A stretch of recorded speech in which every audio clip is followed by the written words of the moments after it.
Hey everybody, I'm Bill with Live Simple, Live Free, and I'm about to start part 2 of building my raised bed gardens. In the last one we got the foundation dug out and got the gravel poured in there, and some people asked me why the gravel, and basically it's so that it's easy to make a smooth and level place to put the cinder blocks on. It's really hard to do just by digging out the dirt, but if you put in gravel or possibly sand, but I prefer gravel, then you can make it nice and smooth and make it level very easily just by raking it out, and then you can put the cinder blocks on it.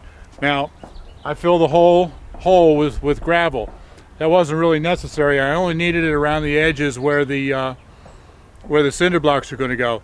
But quite frankly, I'm so used to building houses where I'm building a foundation, there's going to be a slab in there, so you just fill the whole thing with gravel for this concrete slab to pour on there. So I just did it, like muscle memory kind of thing, without even thinking. After I got it all in there, I realized, wait, I didn't need any gravel in the center. But it's not going to hurt anything because I'm going to have probably at least 3, maybe 4 rows of cinder block. It's going to be quite deep, much deeper than what any vegetables are going to grow.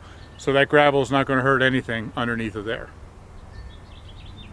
So now I just need to string it out so I make sure everything's straight, and then level it and start laying the blocks. So notice the level of the ground and the terracing here. The gravel is level except for that hill, for that pile of stone gravel out down there. And notice that here the gravel is level with the grass, and down at the other end the gravel is about a foot below the level of the grass. That's because of the slope in the hill, and it's important to have the gravel level so the cinder block is level, otherwise it won't work right.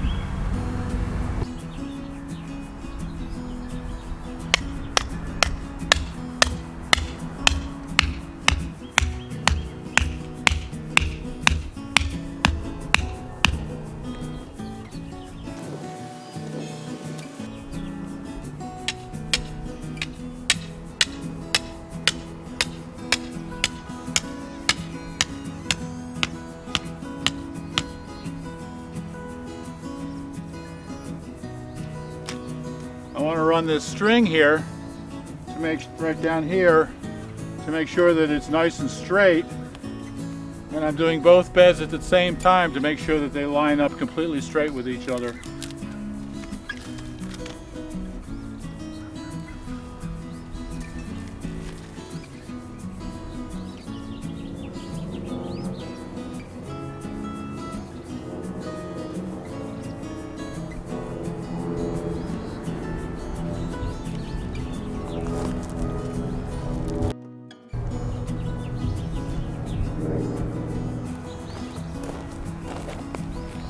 Now I have a transit that I use in my construction, and I should be using it here, but this is just a small little section. I'm not making it level over a large foundation, so a 4-foot level will work okay.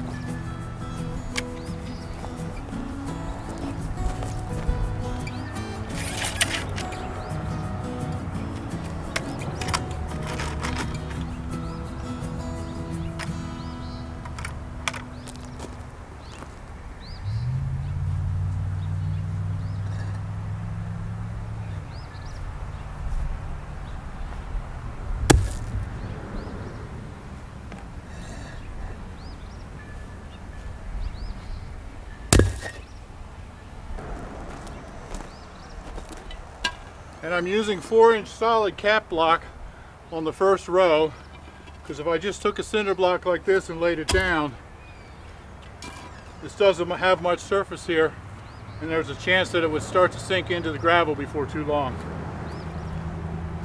But by using one of these, it gives a nice solid surface so that it won't sag over time.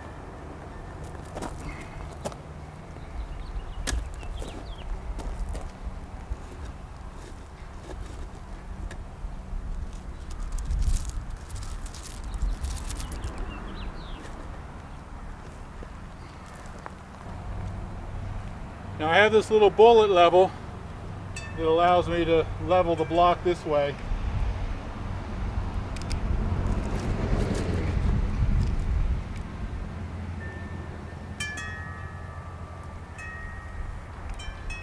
And then I have the hand trowel to move the gravel around.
Now I got to rack it from corner to corner to make sure it's square.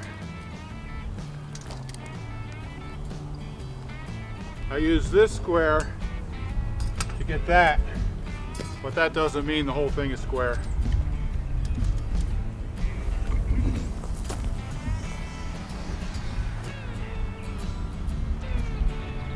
$113.25.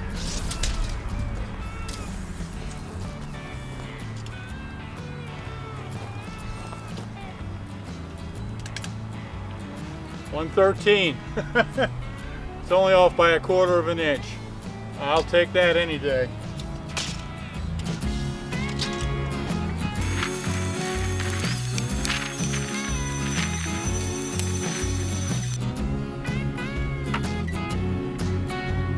All right, I brought it all the way around and the two ends are level. Good job.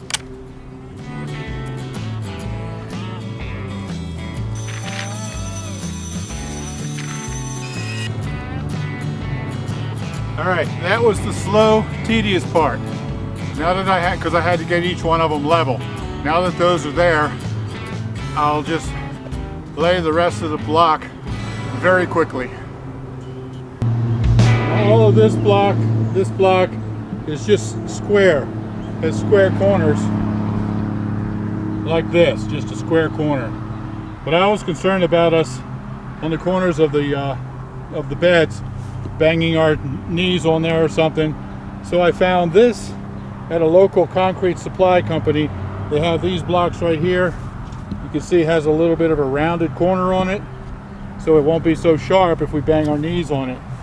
These things, this is so stupid, they just put it in a different shaped mold, but these things cost 50 cents a piece more just because of that little thing there. But I still think it's worth it. I wish that this had been rounded even more than what it is, but that'll work.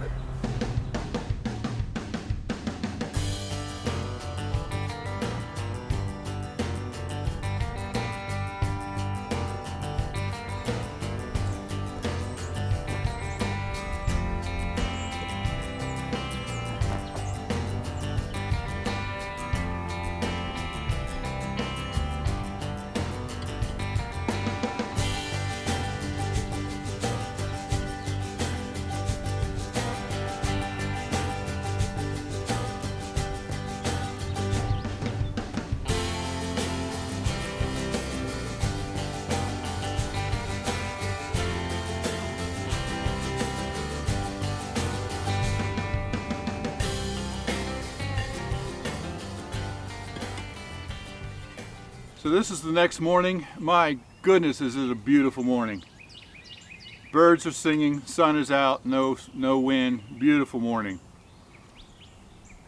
Now I'm planning on putting a 4-inch cap block around the top to seal these. A lot of people have suggested that I could put dirt in here and actually plant stuff in here, and that's true. but I think it'll look a lot better with a capstone on it. This will not be mortared down, so at any time we can take them off and actually put dirt in there if we want to. This level right here is perfectly adequate, and most people I think that use cinder blocks just do two rows. But I think I'm going to go an extra row for Elizabeth because she has trouble with the arthritis in her knees and in her back to be able to squat down to be able to do this. If this was the level, then we'd be doing this kind of thing out here, but with it up here, it's so much easier to be able to reach it without bending down. Also, she can just put a seat here, a chair, and work it that way. So that's the plan. Now, I have been debating for quite a while about whether to put mortar between these or not. I decided to not do that. And I'm a little bit concerned about the weight of the dirt pushing the cinder blocks out without the mortar there, especially if I go this extra row.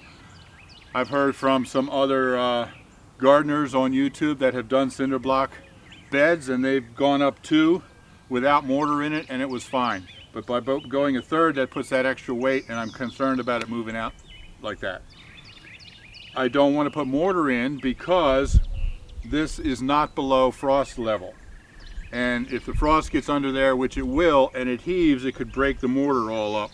In order to do mortar like that, you really need to have a footer that goes down below frost level. So I don't want to do that. So what I think I've decided I'm going to do, they make this, which is a reinforcer. You can lay it right on top of there. And normally this would be embedded in mortar to help hold it all in place. Since I'm not doing mortar here, I'm going to lay this one here and put it where these cross pieces, well, I'm going to fill every probably 4th hole with concrete. I'm going to drop a piece of rebar in there and put concrete in there, and I'll make sure that this reinforcing bar is embedded in that concrete. So the concrete hopefully will keep it moving out. This piece embedded here will keep it from moving out, but there'll be enough ability for it to move and shift in the frost because there's no mortar in between.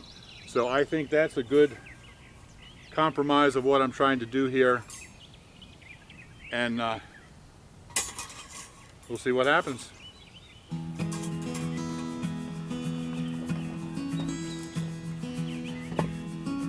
So I'm just going to go ahead and finish laying this last row of block and the cap block.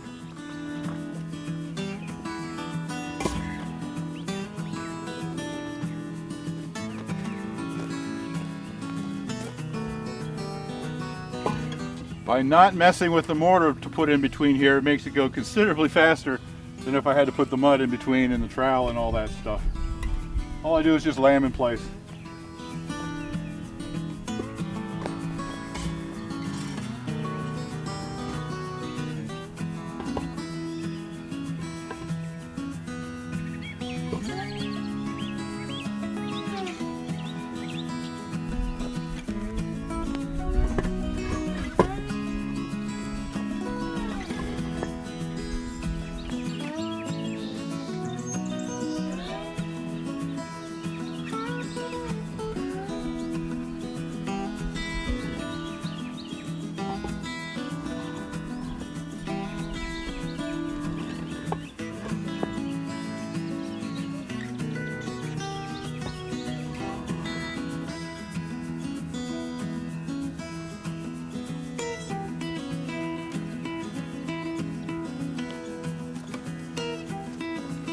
All right, there it's done. I think it looks great with this capstone on. Like I said, we can always take it off because it's not going to be mortared down. And obviously I didn't put the concrete in yet, so I'm going to have to take the capstone off to do that. I just wanted to get it finished to see what it looks like, check out the size and all of that kind of stuff.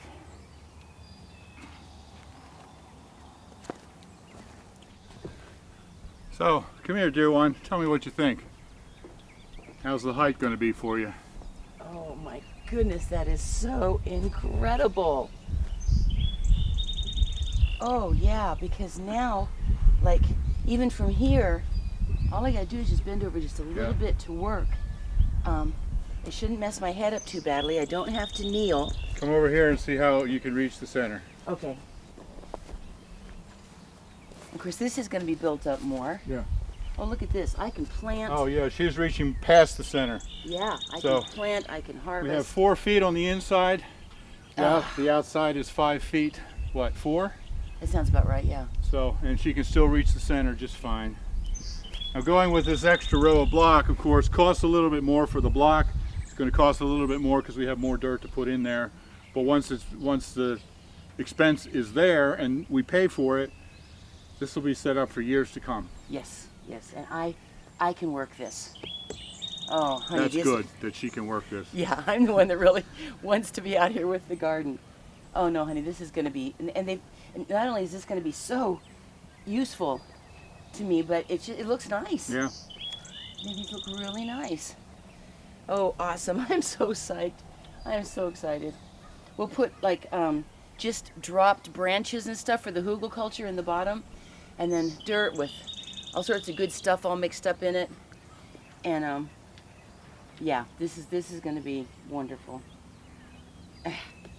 I'm excited. This is a garden I can do. Yep.